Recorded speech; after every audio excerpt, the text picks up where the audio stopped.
I have been living this truck full-time with no other resource for 3 years now, and it's been great.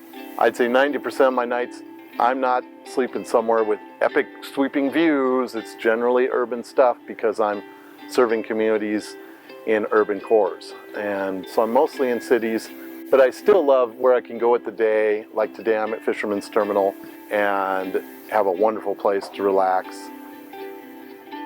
I was inspired to move into this truck basically as a means to an end. I decided that my whole purpose with the rest of my days was to create portraits for free for families in shelters and people on the margins. I work primarily with it's mostly single moms and their kids in shelters, even individuals who need photos for LinkedIn. They're trying to get work, they're trying to lift themselves up.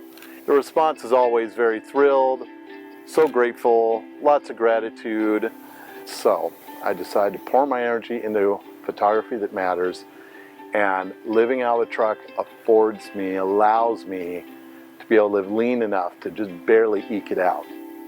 So this mission is important to me because I grew up with some domestic violence. I know what it's like to live through that as a kid, and bringing a little light into that is what's so important to me. Our beauty and our dignity has nothing to do with our circumstances. This is Hella.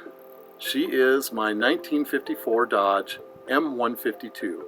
She was a command truck in the Canadian Armed Forces in the 1950s and into the 60s before she was surplused.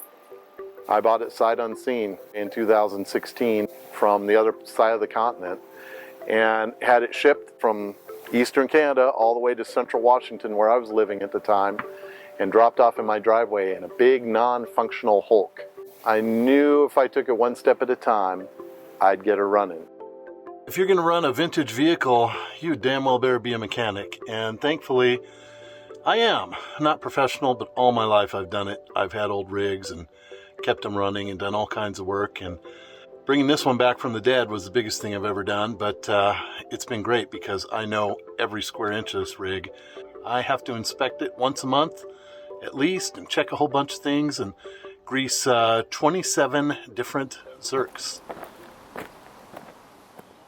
The truck has this giant personality, but the living space back here is not real big. Obviously I can't stand up. It's only about 50 inches tall in here, 6 feet wide, almost 8 feet long, which gives me like 2.5 feet of space here in front of the bed area to the back. But this spot right here is like the hangout spot. It's easy to get comfortable here. Having this full sweep of 360 degree view. Absolutely love the space. I love the light that floods in. This is a little shelf that pops up. Burn candles there and such sometimes.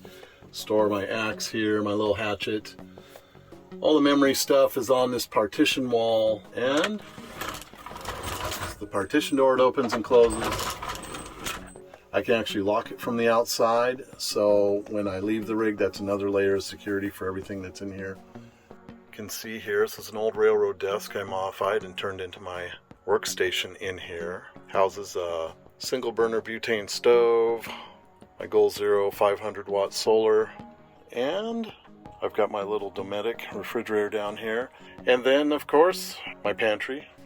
Having a bed that converts to a couch was not a priority. Having a bed that was just always ready for me when I was ready to go to bed, that turned out to be the great thing. So my living space here is basically a double bed. Beneath the bed is stored my wardrobe, my laundry stuff, first aid kit, garbage can, and then I have a whole bunch of tools stored in the back of the rig. All the walls are steel, so magnets are holding up all the stuff you see on the ceiling. My oars, my canoe seats, the whole deal. It's just great. You can rearrange at will. Really nice. Small but cozy. Even though these walls are all insulated, and the ceiling too, to Canadian military spec, and the truck stays warm inside, I use a little Covia Cupid space heater for heating needs in here.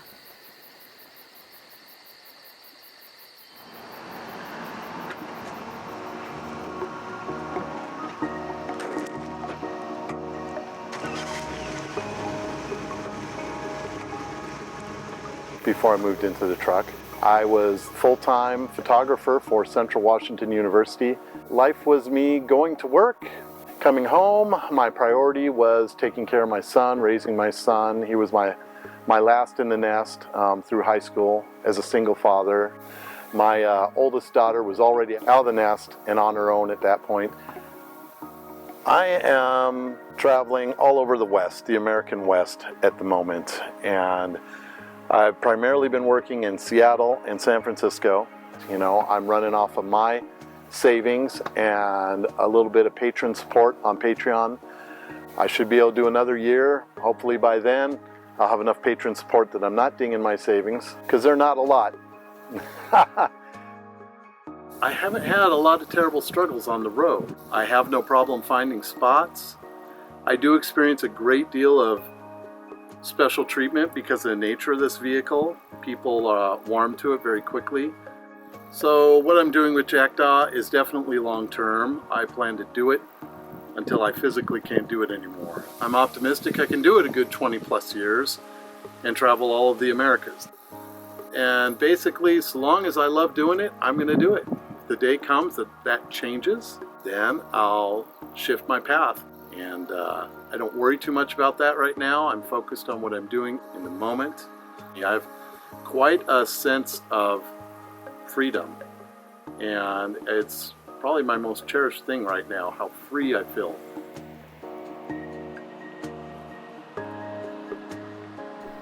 Subscribe to Exploring Alternatives and check out our playlists for more stories like this. You can also follow Richard's Jackdaw project on Instagram and YouTube. Thanks for watching.